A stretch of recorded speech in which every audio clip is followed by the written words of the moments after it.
Amend the Mass Media Group's e-store is now live. We've got Reparations Now, Policy Over Party, and Cut the Check, branded merch and hoodies, hats, and tees, and even V-necks for the ladies. You can even get a commemorative, one-of-a-kind Cut the Check spatula spreader.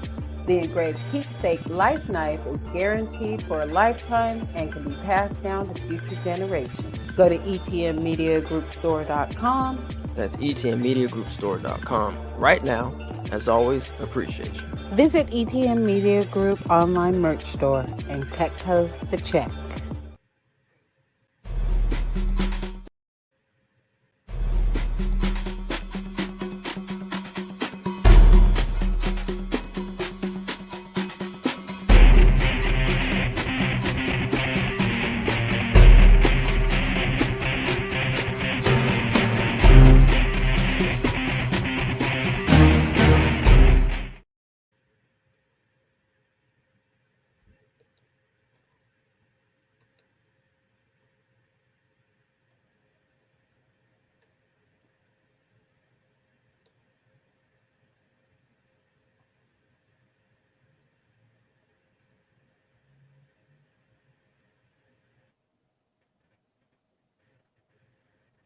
All right, thanks everyone for coming.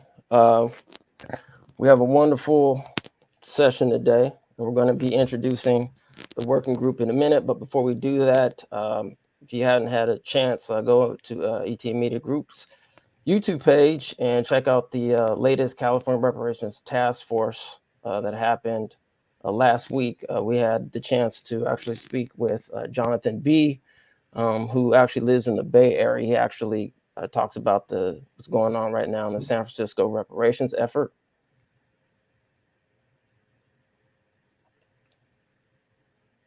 And we also spoke to Jay Alexander, who lives down in Southern California. He actually drove all the way up to Northern California to attend the task force hearing. So we really appreciate both of those gentlemen for coming onto the platform. He actually talks about what is going on in Compton, basically the demographic change, what's happening down in Los Angeles. He actually lives currently in Bakersfield as well. So definitely check out for that. That should be coming out this week, dropping on Amend the Mass Media Group's YouTube page. All right, so that's housekeeping. Welcome, everyone. What we got going on today? What's up, family? Hello. How are you? Greetings. All right, so I guess we'll let Hassan go ahead and introduce everybody. And then after we introducing everybody, I want to go ahead and play the promo that we have for the Peoplehood. So if you want to introduce everybody, Hassan. All right, thank you very much. Thank you all first. Thank Kim and Umoya for hosting us on ETM. This is absolutely an honor and a privilege as always. I always feel like I'm home when I come here. So thank you, family, as always. So first, let me introduce myself. My name is Hassan Powell. I am the co-founder and president of Capital Accountability Project. We are the organization that took the liberty of assembling a work group to assist with the OMB and our redefining. So our work group is called Unity for Our Community. I'm going to start under Kim's picture with I am the chair of the Unity for Community work group. Our co-chair is Ms. Tansy Flakes. She is also a co-founder of Capital Accountability Project. And so she's not quite on camera yet, but that's Ms. Tansy Flakes. And then one of our advisory board members, Dennis Jones, he is also a part of Capital Accountability Project, and he's a part of the Unity for Our Community work group. And then we have Mona Strahan. I'm sorry, Mona, for mispronouncing your last name. And she is also a part of the Unity for Community work group. Then we have, I don't see Angela Nirvana here. I think we may have lost her. Yeah, I think she dropped off. Okay, so we'll wait for her to come back in. But for those who back. Awesome, and it's awesome. There she is. For those who know Angela, there is no real need for an introduction. She is the Real Talk, the TRP, the Reparationist Perspective, and she also heads up the California Capital Accountability Project, and she is one of our biggest us helpers when it comes to all of this work. She's the one that keeps me anyway on track when I kind of get a little bit wrapped up. And then another person who needs no introduction to our advocacy space, Miss Dawn Page. She is the founder of Concerned Black American Citizens. Dawn is phenomenal in all that she does when it comes to just being able to research, locate information for us, and just her legislative insight is just phenomenal. So what you see before you are the core people of the work group, Unity for Our Community. So with that, let me move on to the next. I just want to briefly introduce and give some explanation and clear up some of the concerns that we've heard through our community. So Unity for Community Work Group, we, to just sum it up and to expedite this, we proposed this proposal to our community because of the OMB.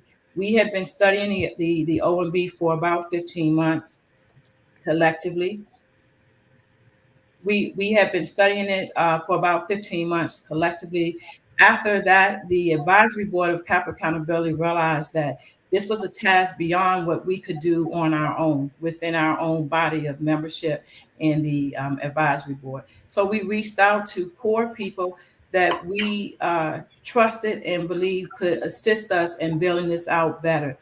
After that, what we did was we began to look at the summary, the 18-page summary of the OMB.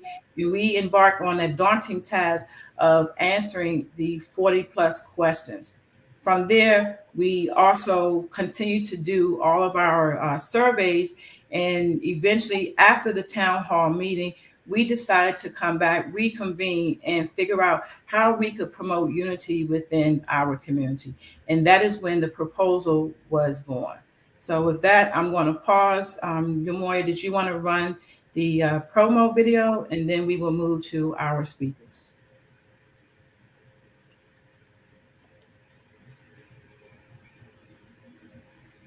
After 15 months of listening to an array of social media spaces, conducting surveys on the ground and online, presenting to the OMB, and reviewing over 7,000 public comments, our community has spoken.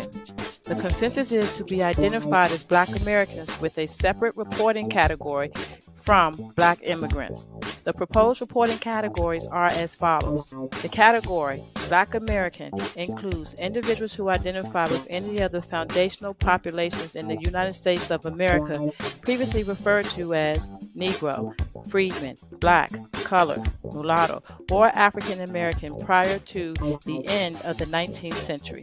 This includes people and groups that identify as free Blacks, American Freedmen, Gullah Geechee, American Negro, Black American, African American, American descendants of slavery, foundational Black Americans, and descendants of American slaves, etc.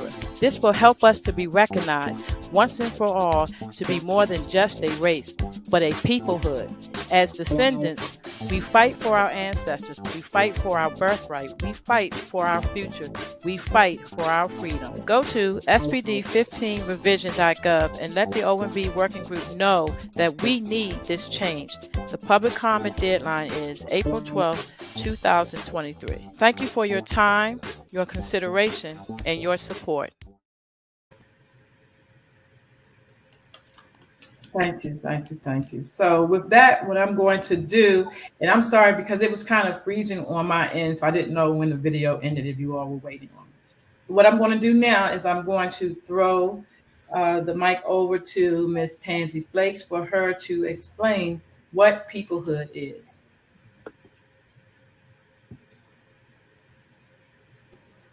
Good afternoon, everybody. My name is Tansy Flakes, as Hassan has introduced me. Thank you so much for the gracious introduction. I am the co-chair of this working group and also a co-founder of CAP. What I want to impart today is all of the talk about peoplehood. So peoplehood is the acknowledgement of a shared lineage, characteristics, and culture of a specific group. We see these things in America. We're not necessarily, we don't speak to it that way, but we very much so acknowledge it. Understanding peoplehood is understanding that we have a shared lineage, a shared experience, a lived experience, shared morals, shared characteristics, and a shared culture in this country of America. We belong to a distinct group of people, and our bloodlines were developed here in America from around 1619 to 1865. And there are studies that back all of this stuff up. We may identify by different names, but we are one people, and we recognize each other as one people. We address each other as a people. We know each other and we recognize each other as a people. And we even have jokes about peoplehood. We say, just because you look like me don't mean you are me. All skin folk ain't kinfolk. So we understand the difference in or acknowledge that we are a people, and we want the United States government to do that as well. Respect our distinctness as a group of people. We are Black Americans, and we identify by many different names. So I hope that kind of clears it up, and I'm sure people will have questions, and I'm willing to answer them. Thank you for that, Tansy. We're going to next go to Dennis. He's going to highlight what the benefits of respecting Black Americans' peoplehood. Dennis? You're muted. Sorry about that. Thank you, Ashan. I wanted to read a little something that I had wrote and what peoplehood from the beginning and until now. So no one exemplifies peoplehood on this land more than Black Americans. We have been the trendsetters, and as a result, our platform has been duplicated, copied by movements and organizations here in the U.S. as well as worldwide. Even through our years of slavery, we were unified in our peoplehood. For example, the Mississippi Encyclopedia states, slavery undermined all ties between our ancestors, yet our ancestors in Mississippi and elsewhere formed communities of work, kinship, religious fellowship, to name but a few. After emancipation, our communities stayed in our personhood, even through adverse conditions, as Jim Crow laws started as early as 1865. Our ancestors stood strong by building churches, schools, and grocery stores. Me, being the youngest of 7 children, my elder siblings would reminisce about what my mother had shared with them. As a child growing up in Nicodemus, Kansas, she remembered everything was Black owned and the closeness of the entire town. When Jim Crow's laws started to end by the 1960s, our peoplehood was taken to a whole new level. The emergence of Black is beautiful throughout the 60s and 70s. No one said it better than James Brown, and I quote, "Some people say we got a lot of malice. Some say we have a lot of nerve, but I say we won't stop moving till we get what we deserve. Say it loud. I'm Black and I'm proud."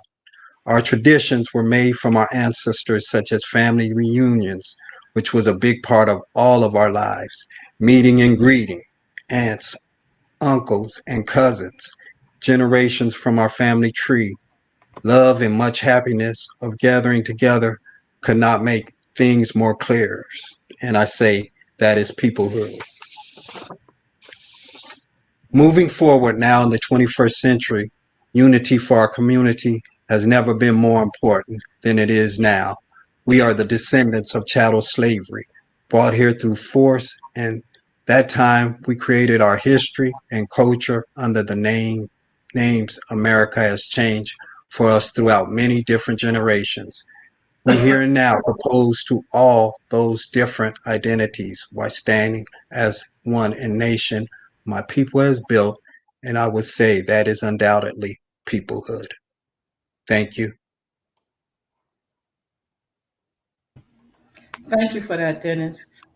Next, we're going to move to Mona, and Mona is going to explain data collection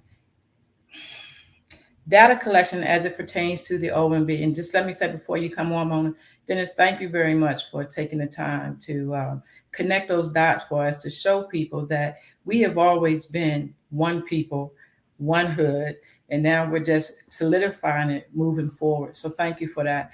Mona, the mic is yours. Hello, everyone. Thank you, Kim. Thank you, Amoye, for having us here today. My name is Mona. I am hail from the great state of Illinois and the city of Chicago. So I'm going to speak us a little bit about data collection. The most common methods used for publishing literature, a lot of times we hear people say, well, it's in the literature, it's in research.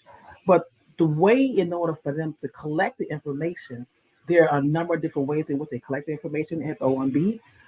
Like they had the town halls. So that was more like a focus group, if you think about it. So there are a number of ways you have to collect data. So you could do surveys. So when people call you over the telephone and they ask you questions in reference to like how many times a day you eat apples, or how many times a day you ride the public transportation, or how many times a day you put gas in your car, those are surveying to get your input and your insight. Or they may send you some emails, or they may send you mail, or they may do interviews, telephone interviews, face-to-face interviews, and like I mentioned earlier, focus groups as well.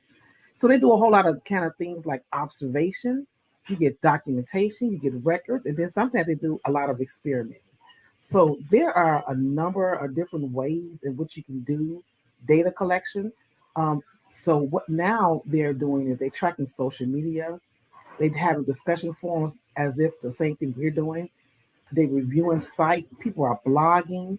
There are online channels, again, questionnaires and forms, in person or by telephone, like I mentioned earlier. There are a number of ways in which you can do and collect data. There are two main things I want to really point out to people when you're collecting data. There is quantitative data. So quantitative data is all about the numbers, right? So when they say things like 78% of Black women use beautiful red lipstick on a Sunday going to church, or they say 17% of Black men wear gym shoes to church on Sunday. Those are percentages. So those are like the percentage kind that we give the information, the numbers. And then we also have a thing called qualitative data. So qualitative data gives you the story behind those numbers, because you don't know why 78% of Black women wear red lipstick to church. You don't know why 17% of Black men wear gym shoes to church. So then what you start doing, you start to survey those people. You say, so why are you wearing red lipstick on Sunday? And so you start to get together these questionnaires, you start asking all these questions, you start to kind of formulate some sort of hypothesis or some sort of theory to kind of figure out, oh, that's why you wear red lipstick. Some people might say, I wear it because my grandmother wore it. I wear it because this is what I like. I wear it because it's my favorite color. Or I wear it because my sisters and my siblings wear it.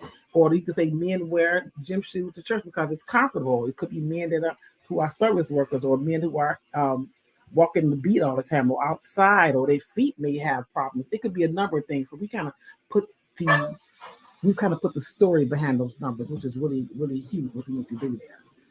Then also you can have another one called mixed methods, and you will mix in quantitative and qualitative so you can kind of get more information.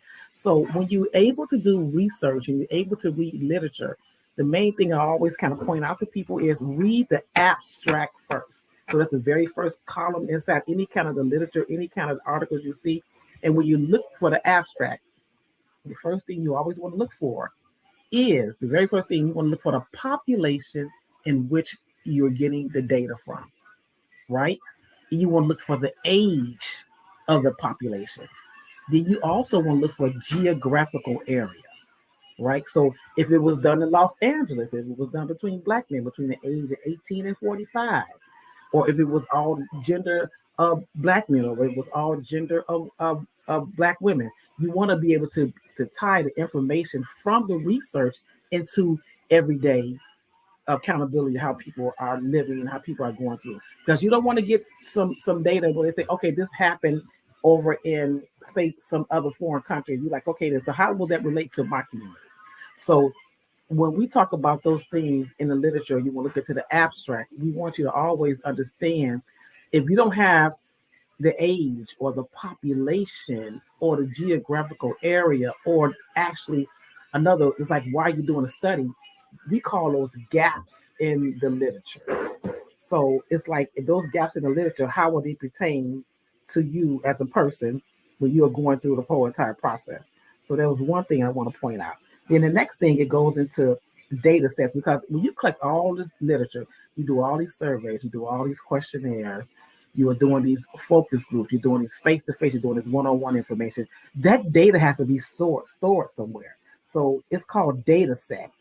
And that's how you organize collection of the data. So the data sets list values for each of the variables. So variables may be data, information of that such. Okay, so anyway, that's about it. And I'm going to pass it on. Thank you so much.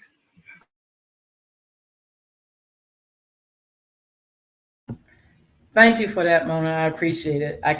I know if anyone here or in our audience has worked with Mona, you know she's a wealth of information, and data collection is her thing. So, Mona, thank you very much for taking the time to try to explain in the most basic terms to the audience exactly what the data sets are when it comes to the OMB and how they use these to then determine what our redefining of our group is going to be.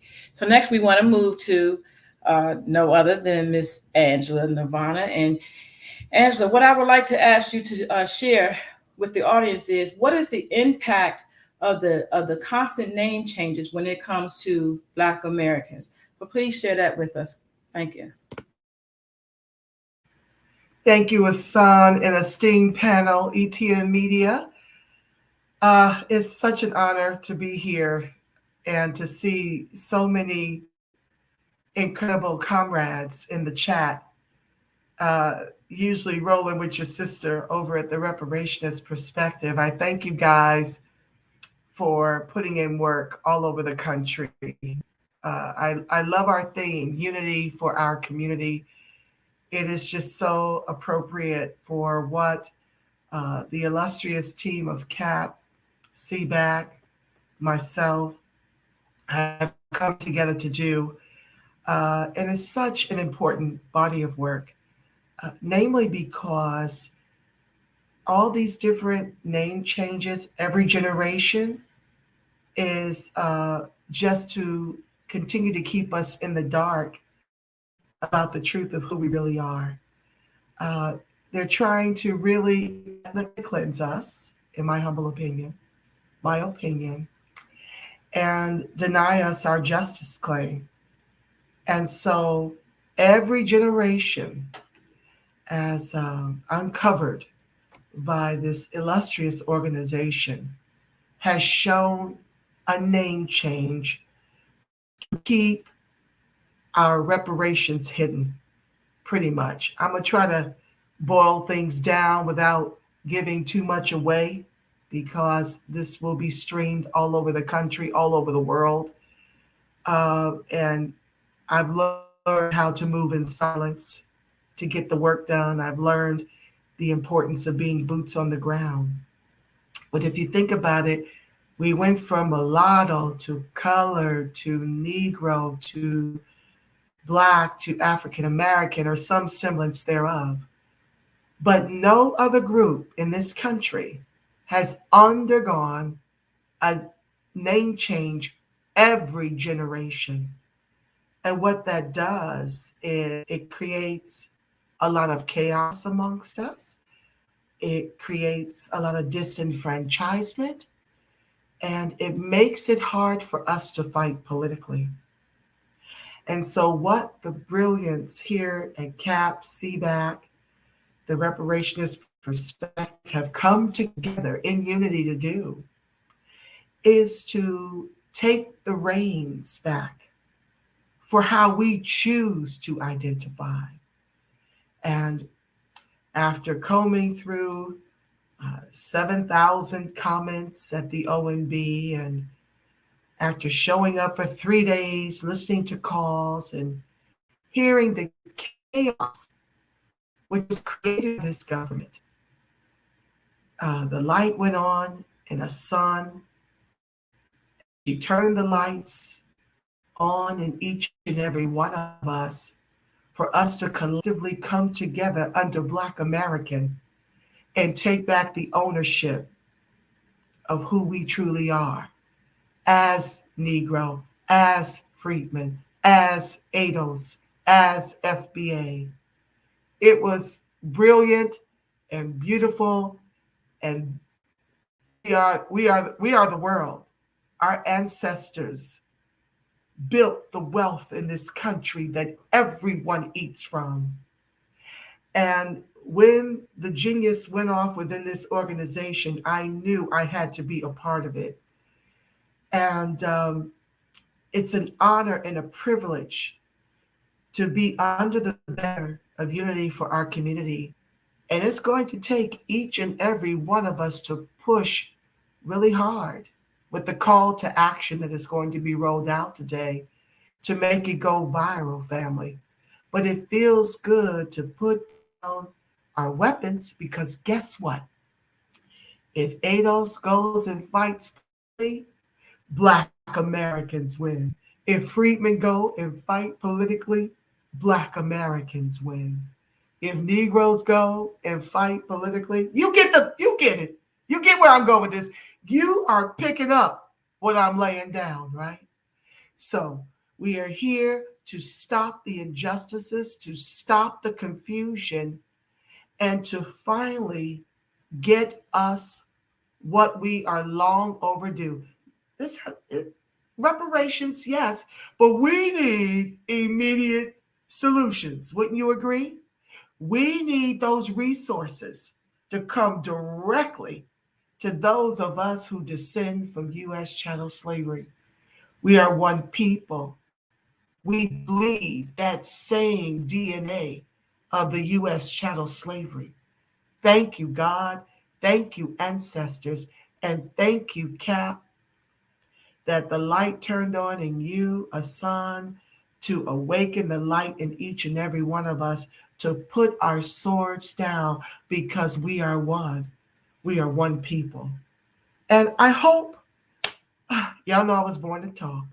I hope that you guys understand clearly how the government put us in confusion, and what Sun and CAP and CBAC and TRP have come together to do is to stop the madness and to stop waging war against each other, so that we can collectively wage war against our government.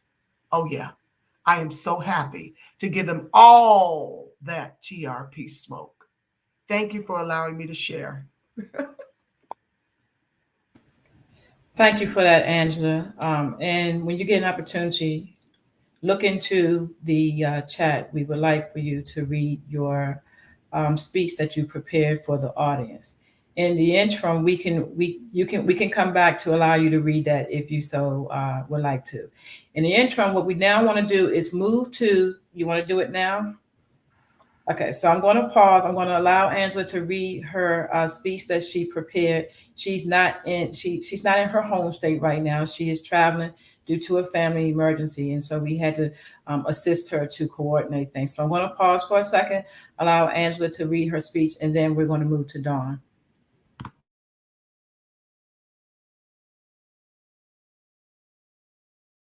You're muted.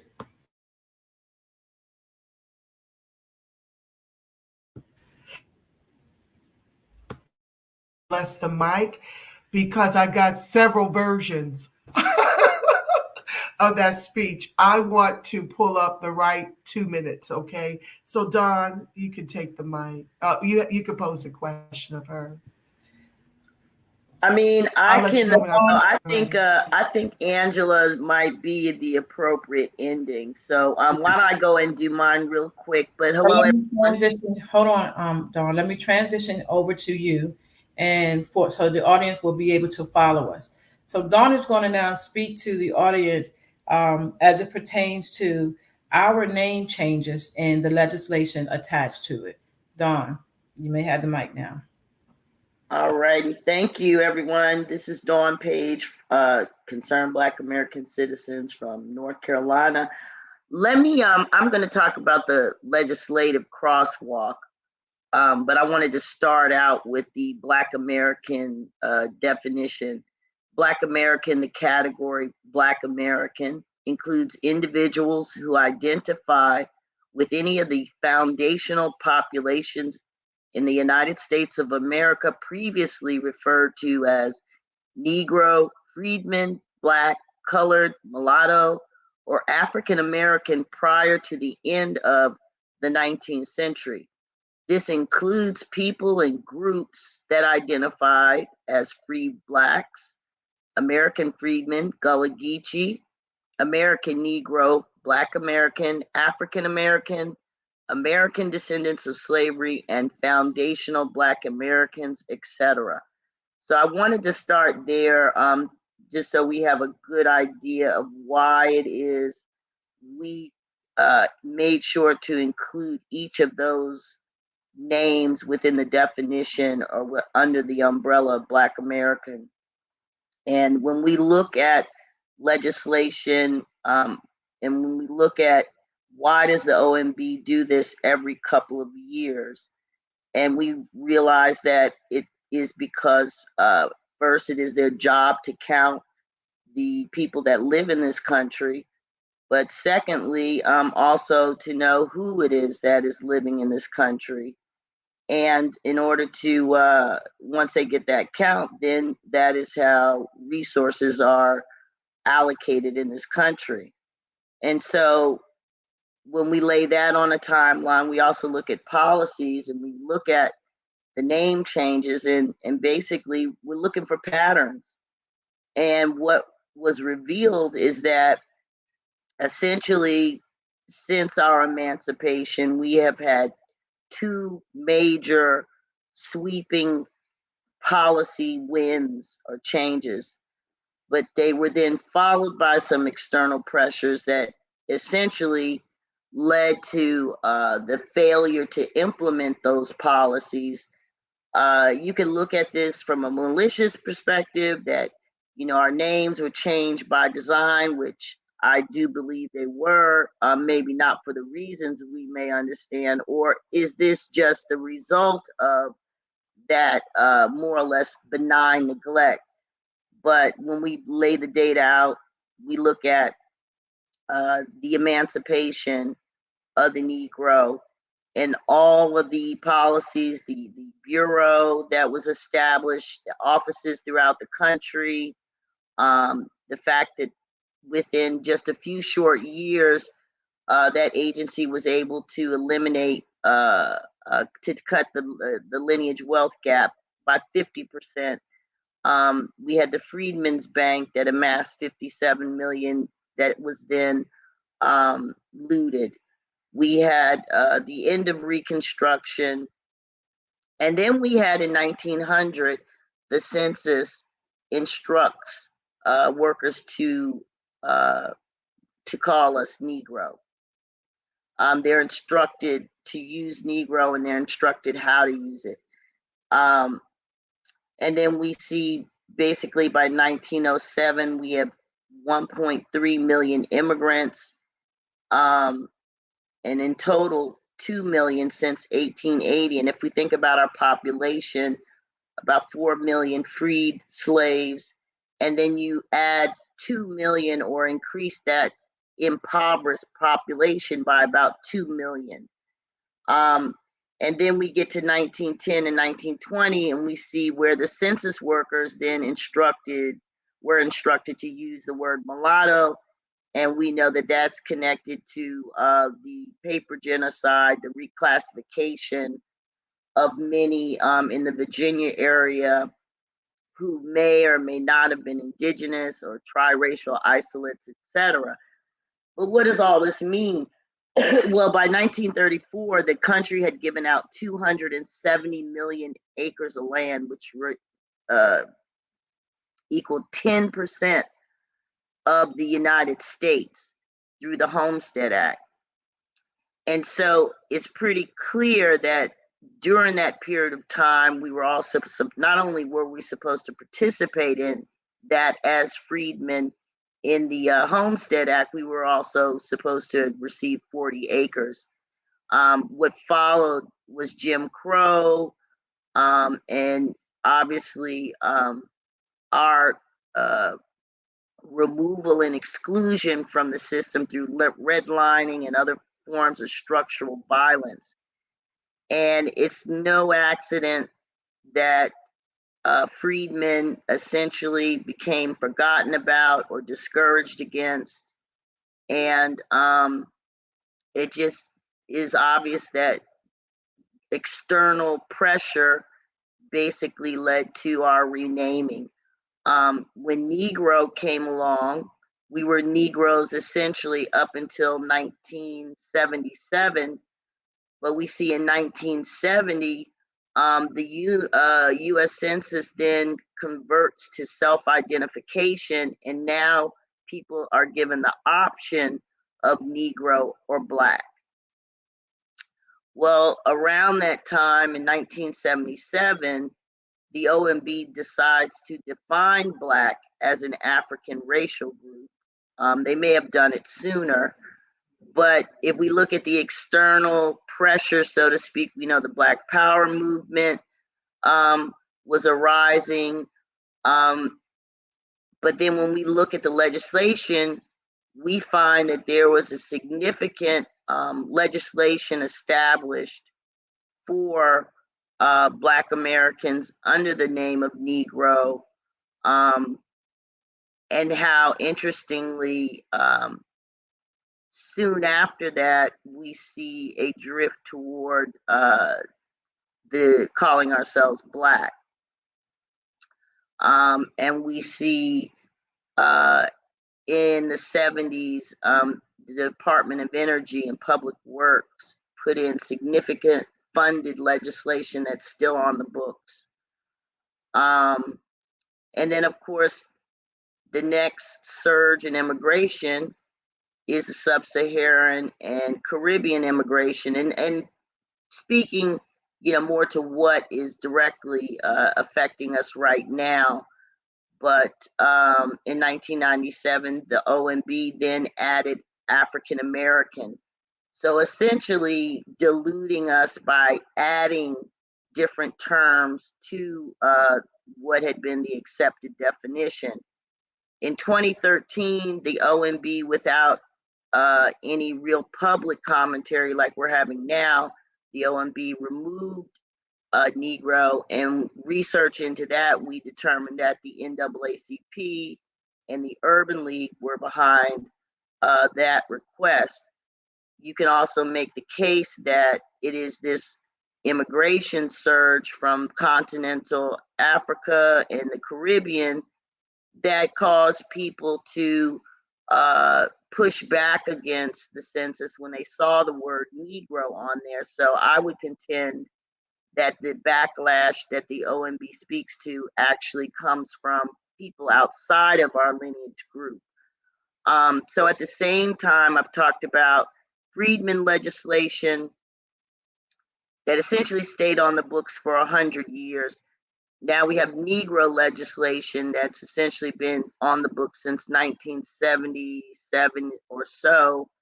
But the immigration against that backdrop has continued to serve, but here in recent years, the last 3 years, we've had 5 million new immigrants into the country. And now here in 2023, also the OMB is considering removing the word Negro. So if I look back at the Freedmen era, I see that while we were fighting over freedmen or forgetting about freedmen and becoming Negro and colored, we lost out on the Homestead Act and 270 million acres of land. While we had billions of dollars earmarked for us as Negro in the Department of Energy and Public Works, we became colored and Black and African American, and we have had a significant influx in immigration from the Sub-Saharan and Caribbean countries. And then last week or 2 weeks ago, everything comes into focus when we see now the please land. I'll land here that we have a recent announcement of the New Deal for New Americans, which is essentially a multi-billion-dollar program that essentially is meant for newly arrived people to this country. So I would say that this is part 3. We had Freedmen legislation, we've had Negro legislation, and now we have Black and African American legislation.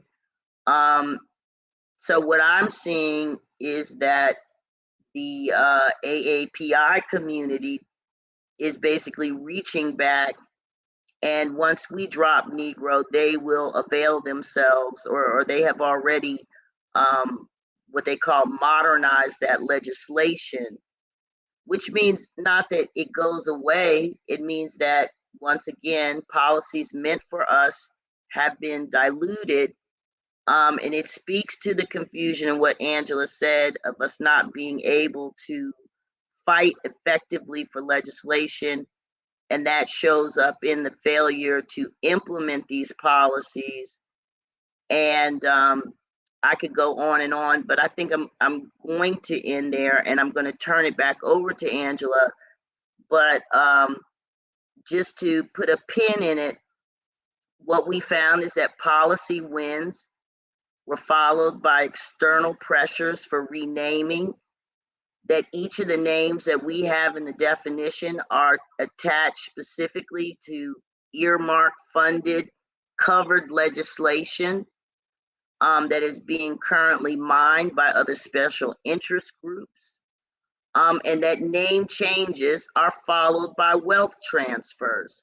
So that is why it is so critically important that we're aware of these name changes, the impact, why they're being changed, or why it's important not to change them, and to understand the power behind unity in our community and realizing our true power as a united group of people under Black Americans. Thank you. Okay, thank you so much, Dawn. We know that was a lot of information to digest, and so what the crust of what Dawn was trying to say, to kind of simplify things, is that essentially every time we have had a legal name change here in the United States, it was normally as a result of a legislative granting us legislation to advance us forward. And it was also linked to an influx of immigration. And so that's what Dawn's overall presentation was about. It was about us realizing that they're not just trying to change our identifiers here in the United States just to suppress our history, but they are also changing it to suppress the legislative growth that we had that was given to us under those former titles. With that being said, I'm going to go back to Angela. Angela, are you ready? Yes. Okay, so I'm going to go back to Angela to allow her to read her beautiful presentation that she prepared for this town hall, and then it'll come back to me. The mic is yours, Angela. Okay. Let me just be clear, Asan, do you want me to cite the one from the recent OMB exchange, or the one during the OMB sessions?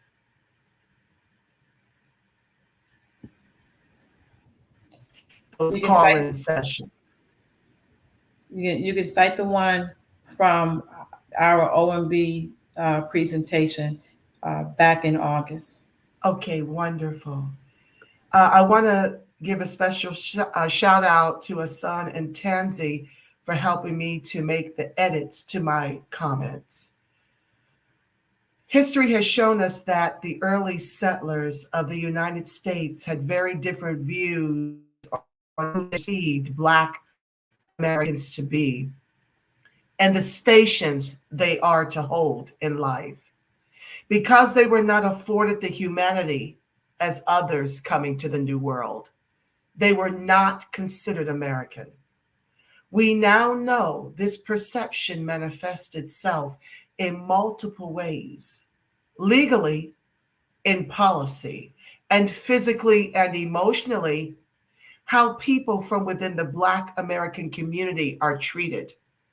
This negative perception has had long-standing repercussions for all who live in America, not just Black Americans.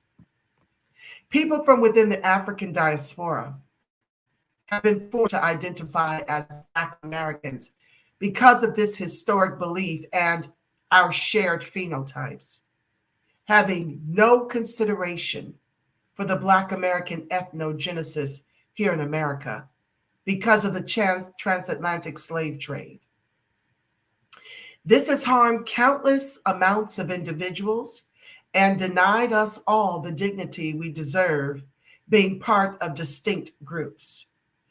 In effect, what the US government has been complicit in doing in renaming us every generation by not acknowledging our distinct peoplehood has kept us in a state of flux, has disenfranchised us as a descendant community, denying us our dignity as a distinct population of people, and consequently has rendered us bottom caste, while our history as the builders of this nation has been weaponized against us to give white and Black immigrants a tremendous economic advantage over us. We are 13% of the population for the highest rates of homelessness, unemployment, underemployment, incarceration, and state-sanctioned executions of unarmed Black American men, women, and children, all because we are perceived by the world as not being foundational to the American fabric. This history is arguably a charge of genocide and ethnocide. Therefore, we request that the OMB strongly consider correcting this injustice by implementing our recommended suggestions to aid in the healing of these past wrongs and discontinue this injustice. And let the church say amen. Thank you very much. Amen. Amen. Amen. Amen. Much for that. Okay, and so I would like to just tie up. One, I would like to first go back over our definition very, very briefly so that people understand why we composed it the way we did. The first three lines of the definition was one, to secure those of us who were here prior to the end of the 19th century. And we were recognizing the legal identifying names that the United States has placed on us.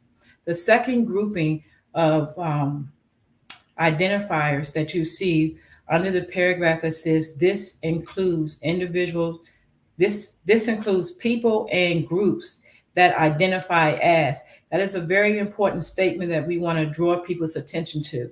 The OMB allows people to identify as what is most comfortable for them. And that's why that statement says identify as. And in that grouping, we added in all of the current identifying groups that our collective people, which are the Black American people, are now identifying with.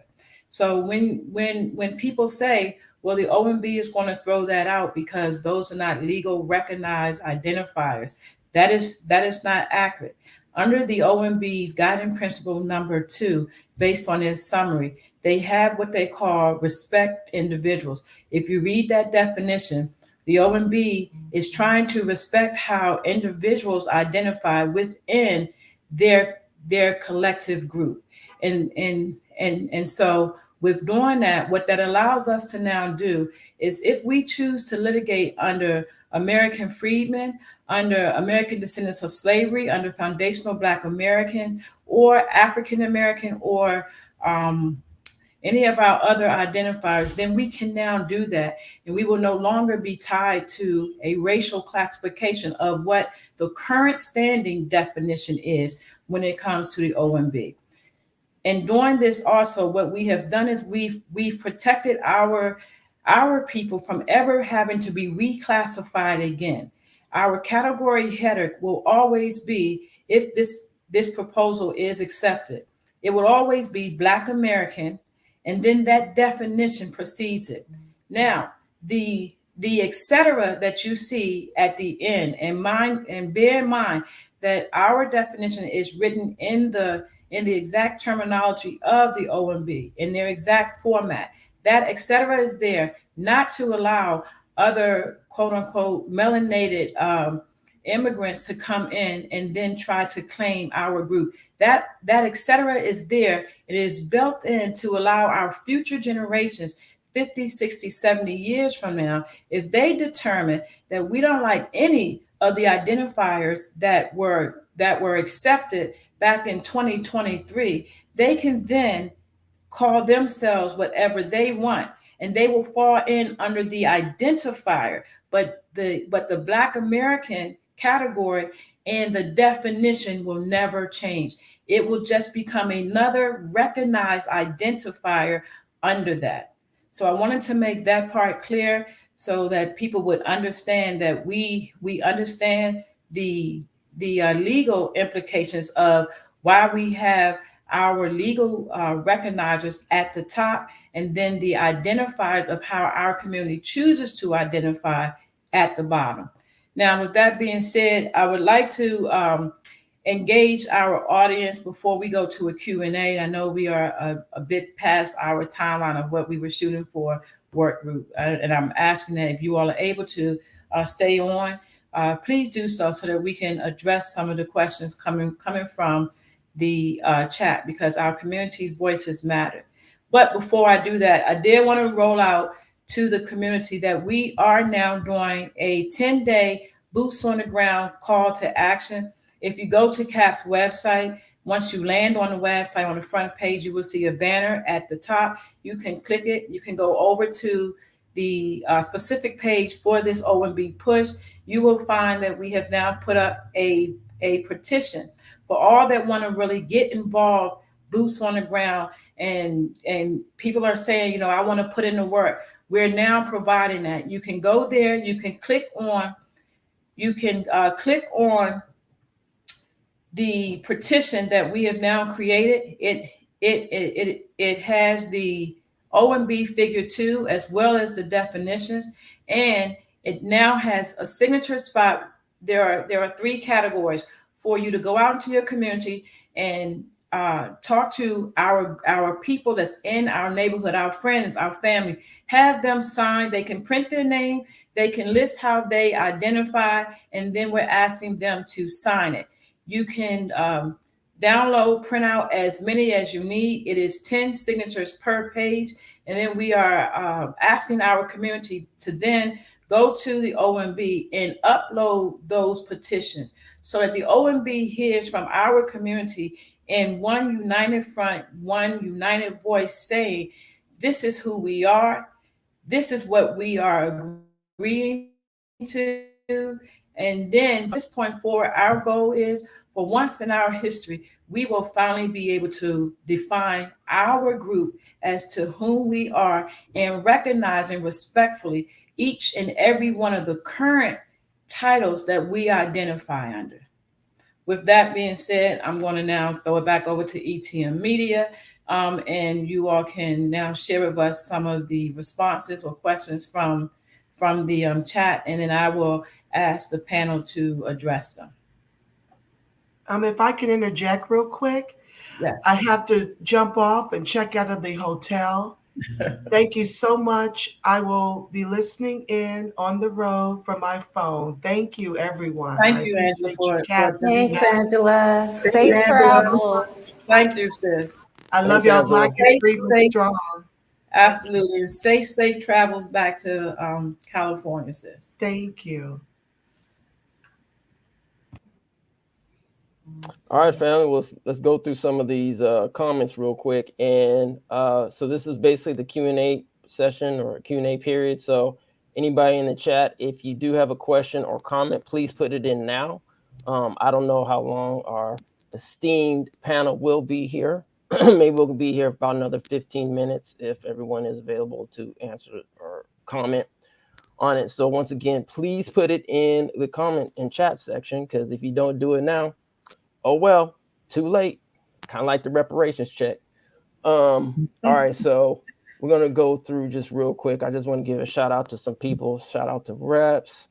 Shout out to Black Magic in the building. Looks like Kim. Somebody gave you a shout out. I think you said something at the task force meeting. Yeah. Shout out to Michael. What's up, Michael? Peace out. Real quick. Let's see who's in. Somebody gave us a son. Hey, Dennis. Mona. And I also just dropped the website in for the CAP task force, if you want to go ahead and put that up too, so people can see it. Where'd you put it at? In the chat. Oh, you actually put it in the chat. Okay. When we get there, we'll go ahead and put that up. Okay, American Union. Just give us some shout outs just real quick. Yeah, and while he's doing that, I've been seeing, a lot of chatter on the Bird app about this Peoplehood proposal. Can you tell us what some of the pushback or what some of the comments you're getting behind your on social media?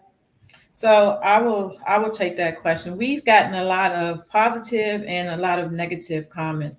I think because we were not prepared to roll out the proposal initially. When it was rolled out, it was moved up, to be honest, about 3 to 4 days. And so we didn't get a chance to do the campaigning that we needed to do when it came to Peoplehood. And so people began to connect us to the LGBTQ plus community. People try to say that we were being funded by George Soros. People said that because of the Peoplehood hashtag that we were Democratic shills. We've had a lot of negative and a lot of positive. We have addressed most of those. I will say again that no one in CAP or that's a part of the panel, not that we have any issue with anyone being LGBTQ plus or whatever, but none of us are LGBTQ plus. None of us here are funded by any democratic organization or, for that matter, any organization. CAP is solely and utterly self-funded by its advisory board members. And I do want to say that the Peoplehood concept was simply because we have always related to one another like, that's my peeps. Those are my people. And so we thought that using that terminology would encourage everyone to understand to lay down our swords when it comes to each other, slashing each other over specific identifiers. Our goal and our absolute sincere intent was to promote unity for our community so that we don't allow ever again for the OMB or for any other special interest groups to redefine this community ever again. And that is what the essential idea was around Peoplehood. All of the other things that are being said are misinformation and absolutely inaccurate. All right, so we have another comment here. Could I add one thing? I'm sorry. Could I add one thing?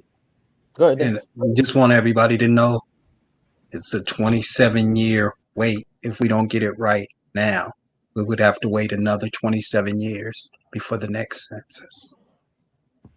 Excellent Some point. food for thought. Absolutely. All right. A. Rogers says, wait, why was freedmen listed with our official classifications? There were many freedmen throughout history in many countries. Anybody want to take that? So who said I would take it? I said I could speak to that. Okay, so Dawn, you can go ahead and speak to it then.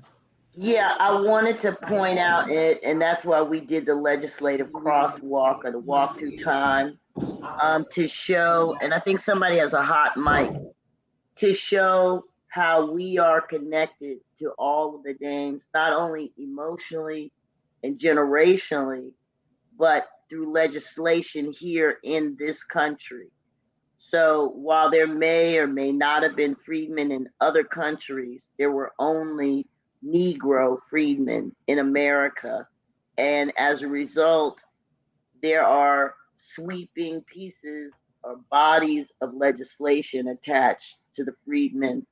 And the result of our falling away from the knowledge of that has been to not be effective in collecting and enforcing, most importantly, the 14th Amendment. And so what we're seeing, that is one of the consequences of this confusion, is that we see immigrants using the 14th Amendment. We see white supremacists using the 14th Amendment because we are ignorant or nescient, meaning not knowing, of the leverage and understand that we are freedmen, that is just an era in the timeline of our people here on this land. So that's why freedmen is included. We wanted to put the gate up and claim not just names, but names that legitimately have legislation attached to them, so that in the future, should you want to make a claim, your family group, your community, your neighborhood, your city, you can go and pick which applies most or best to your situation. Wonderful. Thank you for that. A. Rogers again says, I've never heard of Peoplehood before. When was this created? When we were created. So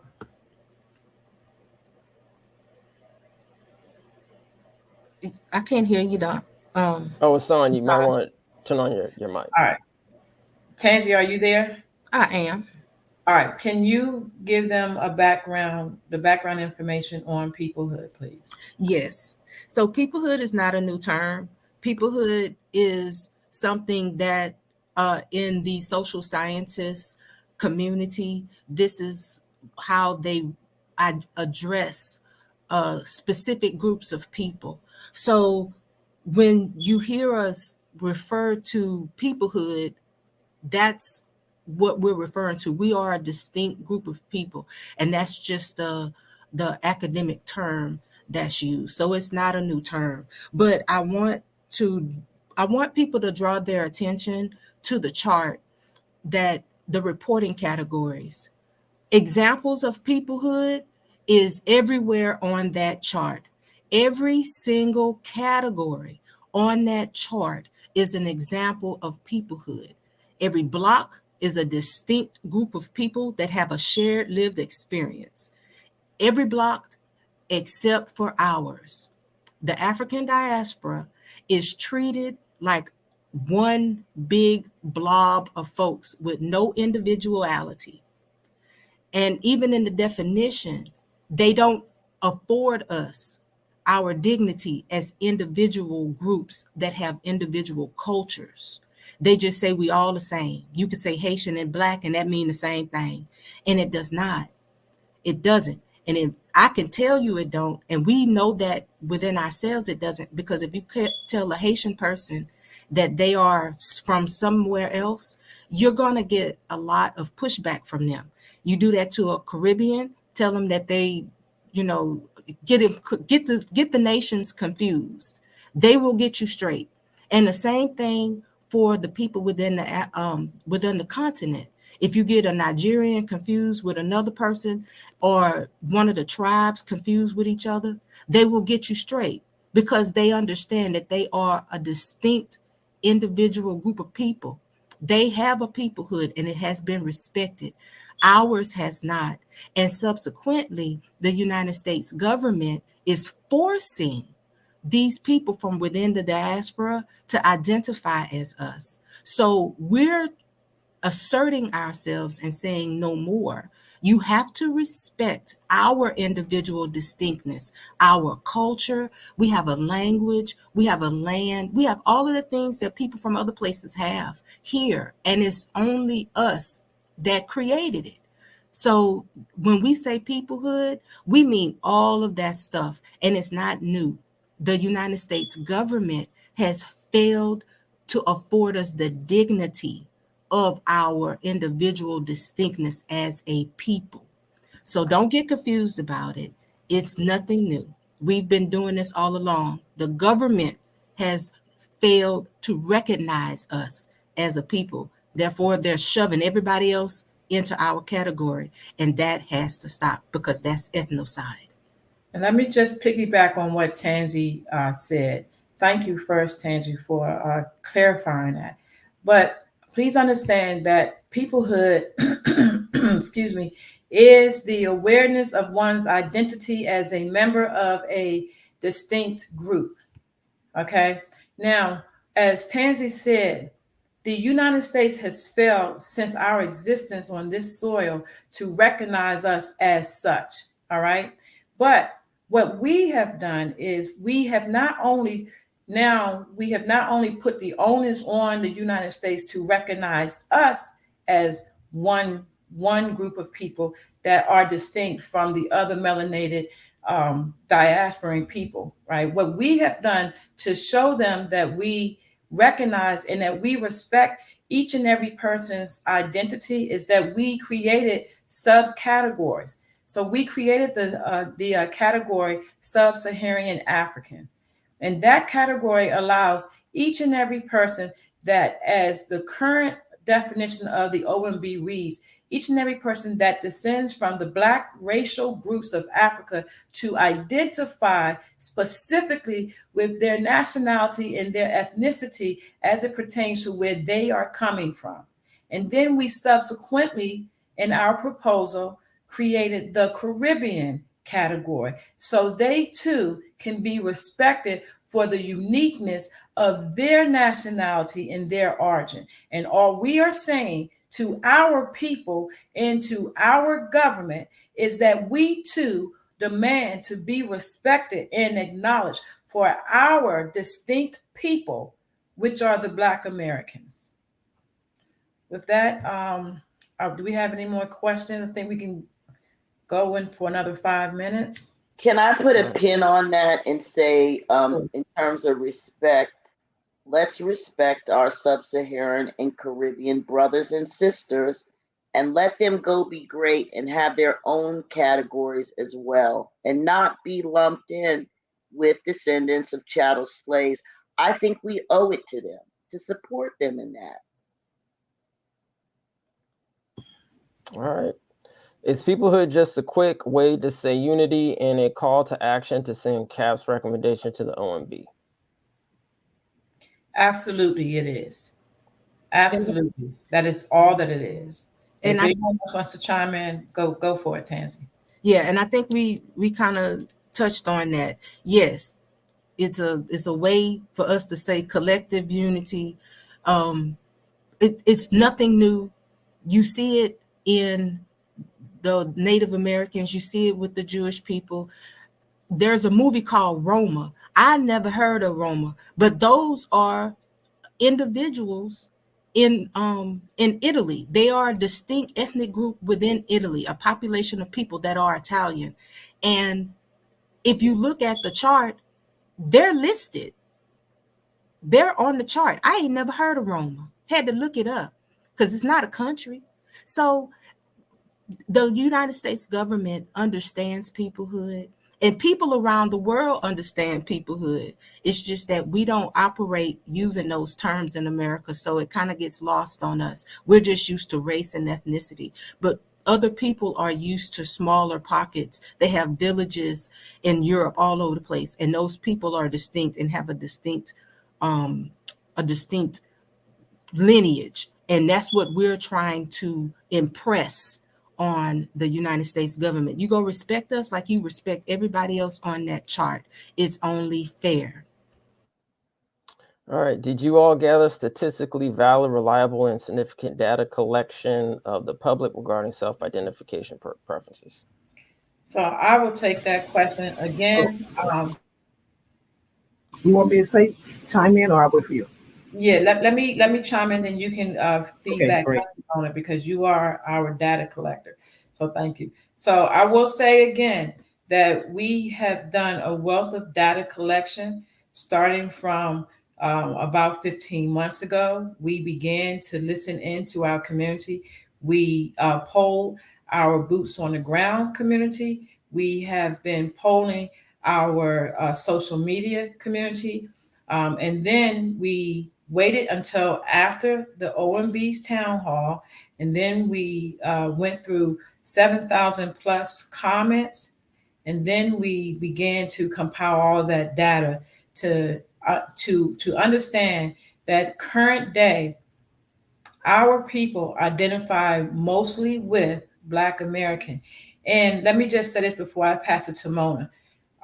If you go back in time, what you find is, and we've already covered this, that for generations, we have been changed. So people who were born during the generation of when color was on their birth certificate, if you, for the most part, talk to them, they are our silencer group, you will find that they still say colored people. They always say, those colored people, y'all just are out here acting crazy. And then those people who were born during the baby boomer generation, Negro resonates more with them. Understand that the baby boomer and our silencer generation, they are passing away based on age. And so then you have the Generation Xers whose birth certificate shows Black on theirs. Then our millennials and our Gen Zers, our late millennials, show African American with our Gen Zers. Our older millennials shows Black. So when we started to poll our actual community out here in the real world, not in social media, but we did take the polls to social media, what we found was Black was the more common identifier of all of us. And that is why we went with it. So now I'm going to allow Mona to pick up behind me, because she is our expert with our data collection. Mona. Hi. Moya, can you go back on that? Oh, that was from the gentleman Roger. He put in there. He said valid. Can you go back on those messages? Are you talking about the question specifically? Yeah. I'm sorry. The question. Right. I'm sorry. All right. Yeah. Let me go back. While you're looking, I just want to point out that we have been Black. We have literally been Black on the census or as defined by the OMB since 1977. Okay. Thank you so much. So, Roger, so the question is that did you gather statistically valid, reliable, and significant data collection on the public regarding self-identification preferences? So Asan already answered that. So when you talk about validity, you talk about the accuracy of the literature. So did we look through and read tons and tons of literature? Absolutely. We read so much literature. I'm really good at this kind of documenting information as well. We talk about the reliability, what the methods consisted. So there were two studies. Well, actually, not two studies. There were several studies, but two that really kind of point out.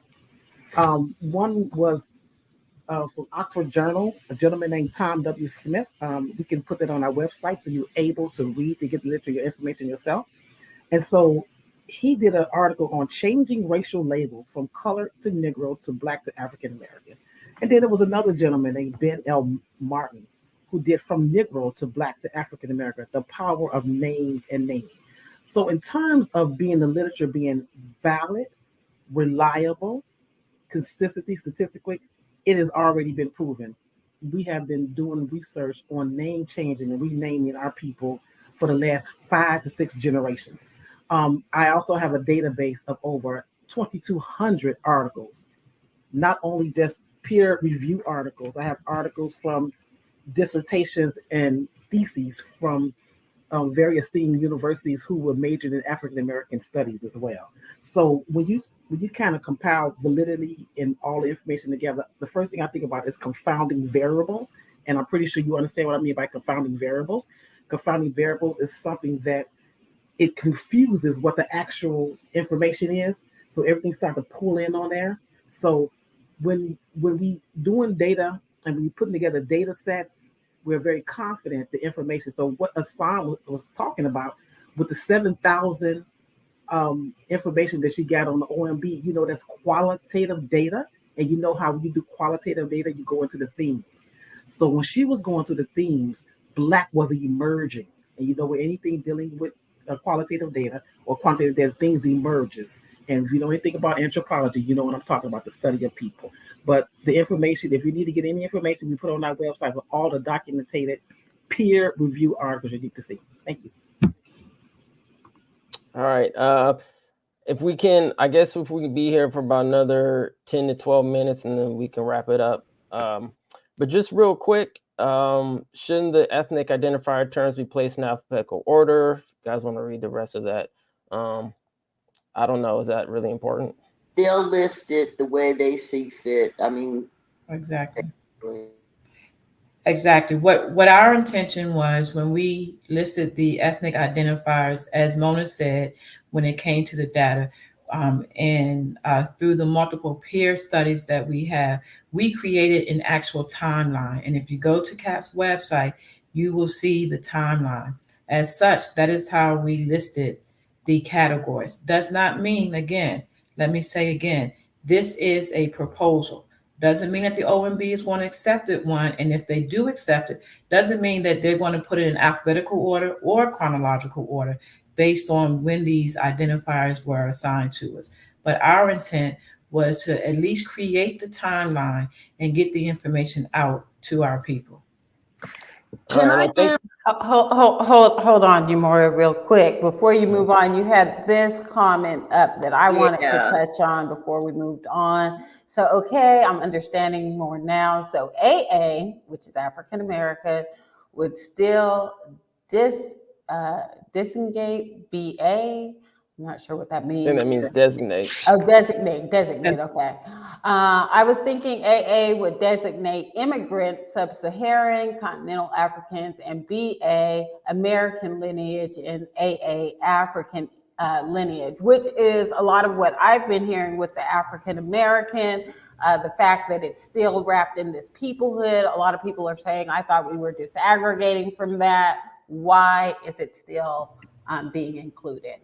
Can I clean that up, Hassan? And BA is Black American, designated as Black American. But can I clean that up? Because I think we need to tie that together with the announcement that just came out of California. And I think that's causing confusion, and I get it now.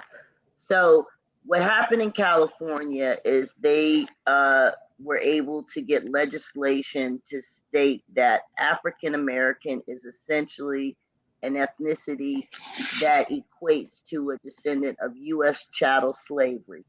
That's all well and good, and we should be glad that now, as of today, Kamala Obama can no longer legally check African American. So how does that marry with what we have proposed today? Well, what we've said is that Black American is the umbrella, and under that, each of the names we have been known by, including African American, comes under that umbrella. So essentially, they act as identifiers / ethnicities, although we don't want to use the term ethnicity because in truth, our peoplehood is one big ethnicity or could be considered that, but that's not what we want to tie our peoplehood to. We have these specific pieces of legislation. So, for instance, a Barack Obama in the proposal, we say Black American, Sub-Saharan, and Caribbean. So Obama would check white and Sub-Saharan. Kamala Harris would check Asian and Caribbean, and so on and so forth. So we're actually in perfect synergy with what California has done. And we also are encouraging NASD to support this proposal as well, because it encompasses them, it includes everyone, it acknowledges the lineage-based advocacy groups that you identify with, and it also respects the diaspora by allowing them to have a category for themselves. And this way, one of the primary sources or uses of this information is to enforce civil rights violations. So if our information continues to be lumped in with people who in some instances are coming here with more education, et cetera, all of those things muddy the water. And that was a long answer for that, but I hope I understood, I help you understand the peoplehood umbrella of Black America. Yeah, I understand that, but everything being under the banner of Black American, I mean, doesn't that make it race-based? I mean, if we have the term Black in there, is that going to create problems? So let me say that. Let me take that. Two things I want to respond to. Someone in the chat asked, so when an African or a Caribbean comes here, how would they identify? Again, we are introducing two new subcategories in addition to the redefining of what Blackness is here in the United States. I think you're confusing with the word subcategory. They're new categories. They are not subcategories of Black. So let me not say subcategories. We are introducing two new reporting categories, which is the terminology that the OMB uses. We are introducing two new reporting categories, which is Sub-Saharan African and Caribbean. And those two categories are very clear and distinct to those people who come from those regions. Now, to go back to what Kim's question was, which was, if we use Black American, doesn't that tie us to race? Again, the current standing definition, the answer would be yes, Kim. But if you are familiar with the OMB and what they have done with the new proposed category that they are proposing, which is MENA or MENA, then what you see is that they redefine whiteness and they remove MENA and they remove that. Well, basically they remove Middle East and North Africans out of the white category, essentially redefining it and giving them their own category. And they did that based on the OMB's proposal. They did that because those two groups specifically said they do not have a shared living experience or lineage with whiteness as it pertains to Europeans, and that they do not identify as white, and they reject being forced to identify as something that their group does not. The same thing that they are doing. We are telling the OMB, we too want the same level of respect. We do not identify as Africans. We do not have the same shared living experience as Africans.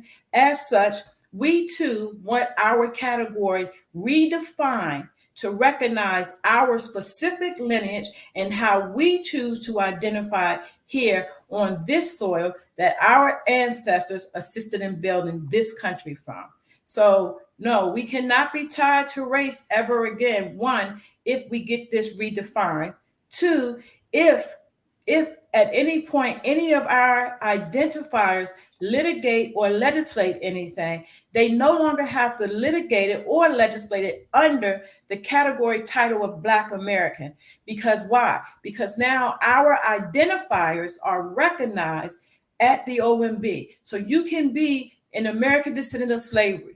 You can be a Black American descendant of slavery. You can be a foundational Black American, and you can go and litigate under the pretense of foundational Black American. And once you get something done, the entire people under the category Black American will now benefit.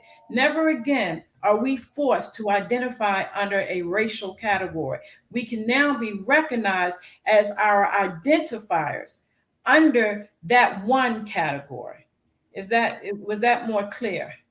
Yeah, that's clear. So if I'm understanding it correctly, if this reclassification goes through, then it's essentially delineating from race. I think the more important question that I'm hearing is, does this have something to do with reparations? And a large chunk of the issue or conflict with this discussion is people believing that we're trying to craft a eligibility requirement into our ethnic identifier. Now, if we think about who we are as a people, some of us do not necessarily identify as ADOS. They identify as foundational Black American. So the more important thing is to understand that reparations will require proof of your lineage. This will enable us getting a proper specific designation will enable us to be counted properly, to be able to pursue legal actions if necessary. But the primary role of it is for counting purposes, for allocation of resources, and for providing the information we need for advocacy. So it's not the same as reparations, although they are obviously very much related. And I'll just give you an example of Rachel Doziel checking the black box, or an immigrant checking the black box. That increases our numbers. And it says, oh, well, instead of 100 million, we need to give you 102 million because you got 2 extra people over here. But when you go to cash the check, you have to reveal your paperwork, your birth certificates, or whatever we establish as the criteria. So we need to keep these separate. So I think based on the current definition, on the redefining of this definition, I think this question has been, or the statement has been answered, correct, to the panel? Correct. All right. It has been. And I just want to piggyback very quickly on what Dawn just pointed out, that the OMB, their interest in doing what they are doing is to redefine race and ethnicity as it pertains to the United States. All right. They are not there to determine the eligibility for reparations. And I think one of the reasons why things got so far off track when we rolled out this proposal is because people were conflating the two. This is strictly about race and ethnicity. This is not about the criteria for reparations. And never, please know, never has this work group said that we have defined what the eligibility criteria would be, because we haven't. We're not even entertaining that. That wasn't our goal when we came together as a collective. It was strictly to define ourselves moving forward, because we understood the importance of this. And that is this: if we don't define ourselves right now, while the OMB is examining how they're going to define race and ethnicity in this country, then we miss this memo for the next 27 years. We will have to then be reactive instead of being proactive. And that is something that our group has suffered with for a long time. We are always reactive. So we try to be proactive and approach this in a proactive way, bring it to our community and say, let's find unity within our community so that we define ourselves, we put the gate up about our lineage, and then we can deal with anything amongst ourselves within our group privately behind the scenes. But if we don't get this done, I want everyone to understand, if we don't get this done, then we fail our future generations. Because instead of us understanding that unity amongst our community was the more important piece to this, that we protect our classification and that we protect our identifiers so that never again will they reclassify us, and never again will we have to continue to fight about America flattening us into one big pot of so-called Blackness. That is the most important piece here. This is not a reparations discussion. It is a race and ethnicity discussion for us currently and for our future generations. Can I say there is a grave financial consequence if we do not get this right, in the form of a humongous wealth transfer called the New Deal for New Americans? So I do want to bring it back also. We talked about the Freedmen legislation, the Negro legislation, and we also have legislation on the books for Black, believe it or not. I want us to think about the people on the corner who talk about Black being dead. It's just a color. It has no meaning. There is nothing further from the truth. There's nothing further from the truth. I'm certain that has to do with Black folks being Black, trying to get policy written for Negroes. That's what I am certain that mentality came from. But we must understand that there is a huge wealth transfer upon us if we do not put this gate up and demand claim the funded pieces of legislation that are waiting for us to get beyond this point, so that we can turn our attention to this new fight that has revealed itself. Can I say something? All right. Just real quick, and then whoever wants to speak, I just want to give a shout out to What's Good TV. Appreciate the super chat. The hidden resources cannot hide once this is clarified. Great work. Exactly. Thanks for the chat. Exactly. So, all right, as, family. So go ahead. As Asan and Dawn has mentioned, we have the utmost respect for our sub-Saharan and our Caribbean brother and sister. I don't know how many times I have met people who come from the sub-Saharan Africa or come from the Caribbean who always say, I didn't know I was Black till I came to America.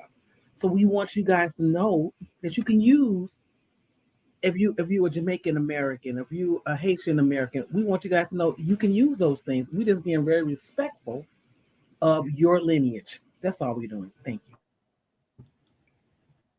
All right, family. Well, I think we've answered pretty much, and we've gone through a lot of the comments here. Just a couple more, and then we'll go ahead and close this wonderful discussion out. Is these powerful, wonderful speakers dropping into Clubhouse and Twitter rooms, spaces, and dropping this knowledge? I know I'm in the mass media group. We're normally not in the Twitter spaces, but I don't know if the work group wants to answer that. Son, I don't know if you're speaking, sis, but you want to unmute your mic. There you go. I'm sorry. Thank you. So we have been more so active in the Twitter spaces, more so than in Clubhouse. I think that we do have to move the campaign into the Clubhouse space. That's something that the work group has to prepare for, though, because we have we've had our fair share of blows as it pertains to our community, just to say it lightly. But we understand that this is the people's work. This is our work. This is our ancestors' work. And, none of this work goes without taking some type of negative blowback. We understand that. But to answer the question just straightforward, absolutely, yes, we have taken it to the Twitter, quote unquote, streets. And we are now we do have to transfer over into Clubhouse. Again, though, before we go, I did want to mention to everyone that's out there to please go to the CAP website, click on the banner to go to the OMB page. Please get involved with the 10-day call to action, boots on the ground. We have until April 12th for this OMB public comments piece of it to close out.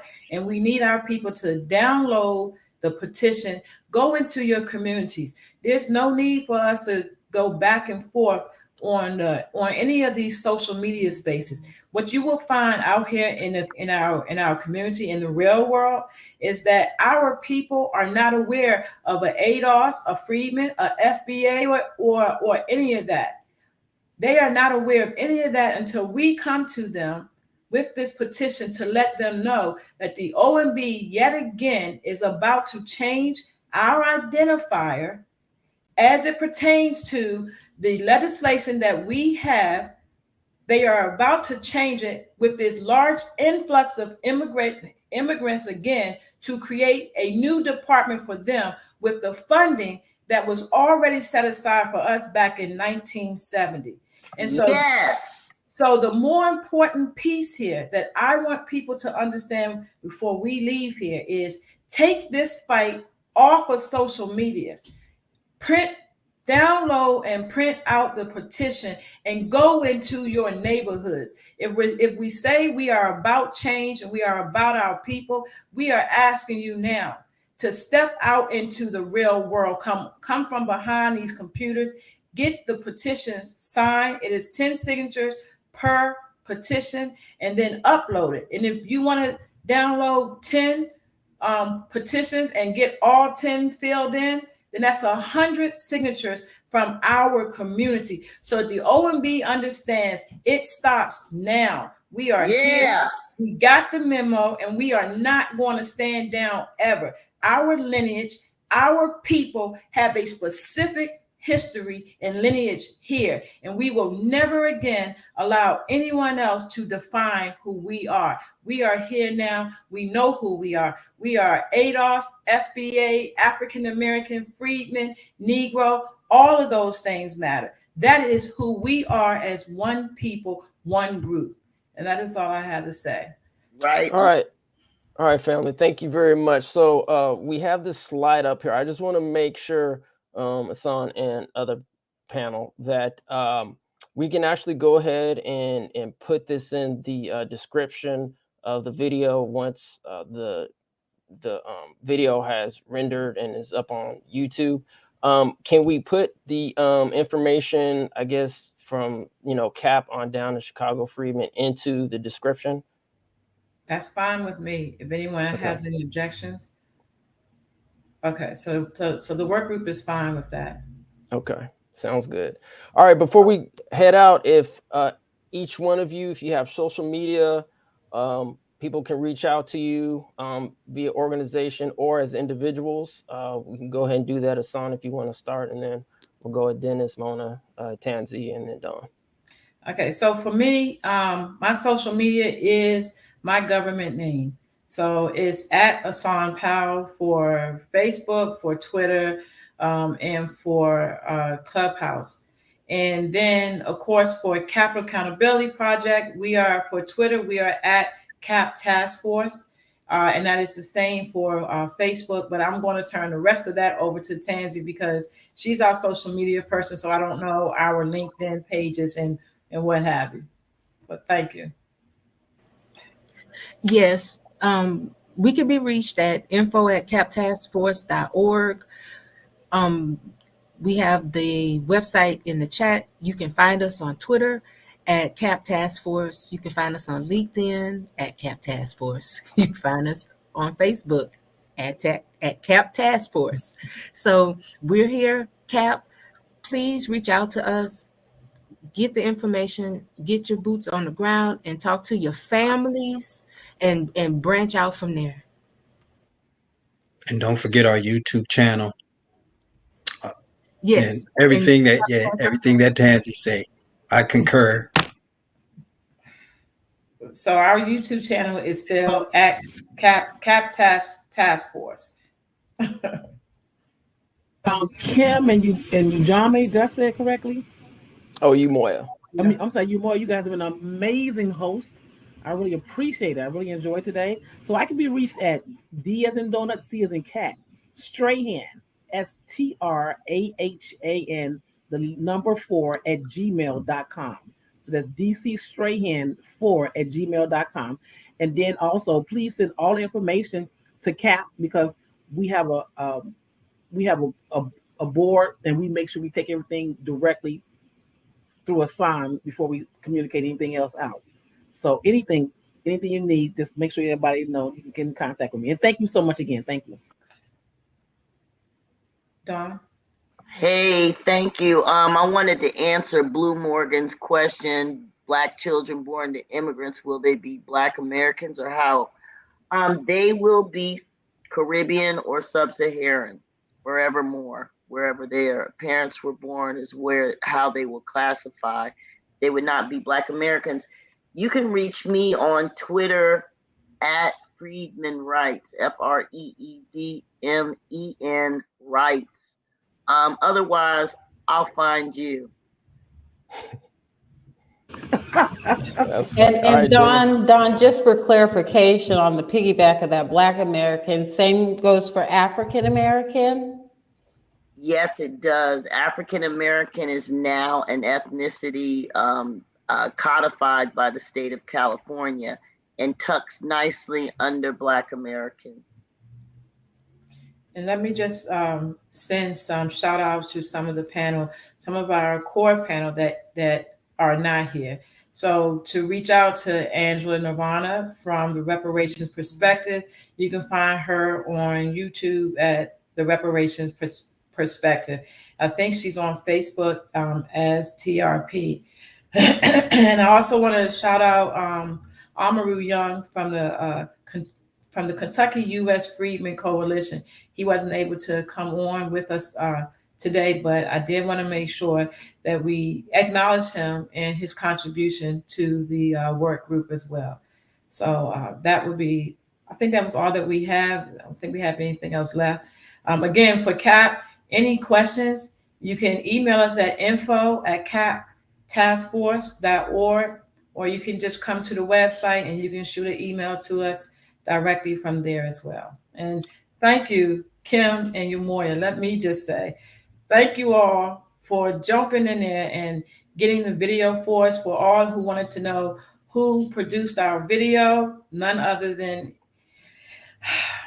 ETM. I don't know what else I can say about YouTube. I know I called you all on a humble and said, can you please help us? We are pressed for time and we need this messaging done. And you all have surpassed all expectations that I could have asked of you. So thank you all from the bottom of my heart and from the work group.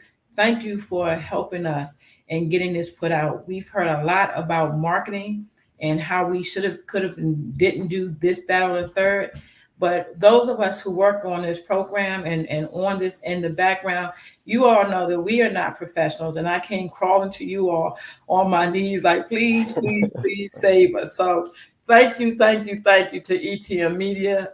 I love you all so very much. You all have never let me down when I called on you. So hey, much love and respect, Hassan, and to everybody, to all our Black American, however you guys want to, categorize yourself, man, we love you. But before we go, I don't think, Dennis, brother, I don't think we heard from you, man. Do you have contacts? I could be wrong. Did you want to say something, brother? Oh, just one thing. We have 10 days or we have 27 years. The end.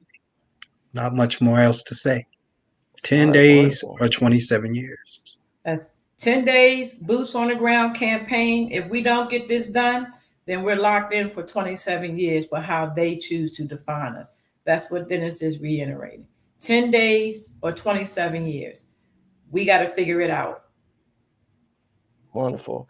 All right, Kim, if you have anything else, if not, we're going to wrap it up and we're going to head out with our outro. Just I choose the 10-day timeline. So get over to the CAP website, download that petition, make your comments to the OMB while we have the opportunity. And I just want to thank all of you for your extensive research in trying to unravel some of this reclassification cluster that we've been in for centuries now. So thank you. Thank you all. Good night, everyone. Good night. On that note, peace and reparations. Good night. Thanks, EMC. Appreciate it. Peace and reparations. The way it currently stands, forced labor. The way it currently stands, forced labor, slavery takes precedence over rehabilitation and public safety. Oh, by the way, while the Biden administration gives reparations to everyone but free people, look at the billions he has run over to Ukraine. We don't have black grocery stores because if you think about it now, just to get in that supply chain, it's almost unheard of.